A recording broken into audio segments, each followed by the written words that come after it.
ಈ ಪ್ರಯಾಣ ಕೇವಲ ಕ್ಯಾಂಪಿಂಗ್ ಅಲ್ಲ, ನನ್ನೊಳಗಿನ ಪ್ರಶ್ನೆಗೆ ಉತ್ತರ ಹುಡುಕೋ ಪ್ರಯತ್ನ.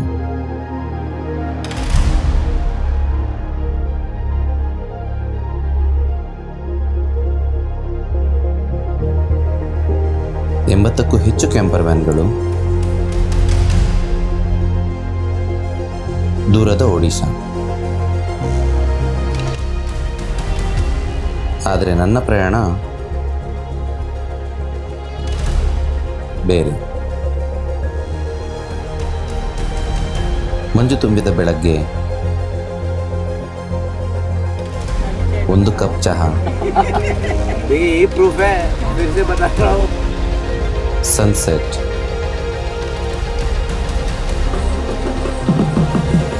ಕ್ಯಾಂಪ್ ಫೈರ್, ತಮಾಷೆ, ನಗು, ಖುಷಿ,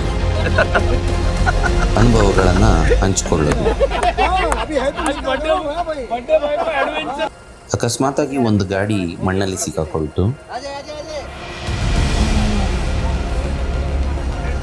ಆ ಕ್ಷಣ ಗೊತ್ತಾಯಿತು,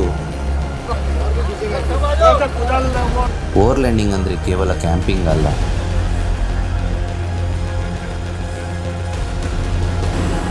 ಕಷ್ಟ ಬಂದಾಗ ಒಟ್ಟಿಗೆ ನಿಲ್ಲೋದು.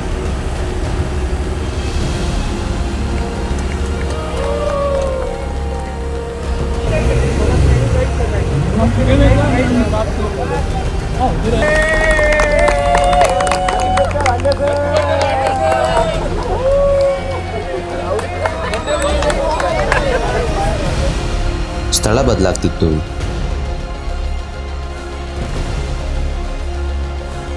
ಜನ ಹೊಸಬರು, ಆದರೆ ಮನಸ್ಸು ಒಂದು. 12 ಗಂಟೆ ಆಯಿತು, ಹೊಸ ವರ್ಷ ಶುರು ಆಯಿತು. ಆದರೆ ನಿಜವಾದ ಬದಲಾವಣೆ ನಮ್ಮೊಳಗೆ. सारे फैमिली जो सारे रिश्तेदार एक जगह पे जैसे इकट्ठा हो जाते हैं वैसे होता है. ಕ್ಯಾಂಪಿಂಗ್ ಅಂದರೆ ಕೇವಲ ಜಾಗ ಅಲ್ಲ, शूट नहीं करी. ಅಲ್ಲಿನ ಜನರು. The man behind this all camping. ಓವರ್ಲ್ಯಾಂಡಿಂಗ್ ಅಂದರೆ ಅಪರಿಚಿತರು, ಆದರೆ ಒಂದೇ ಮನಸ್ಸು. ಅನೇಕರು, ಆದರೆ ಒಂದೇ ಕುಟುಂಬ. ಇದು ನನ್ನ ಓವರ್ಲ್ಯಾಂಡಿಂಗ್ ಸ್ಟೋರಿ.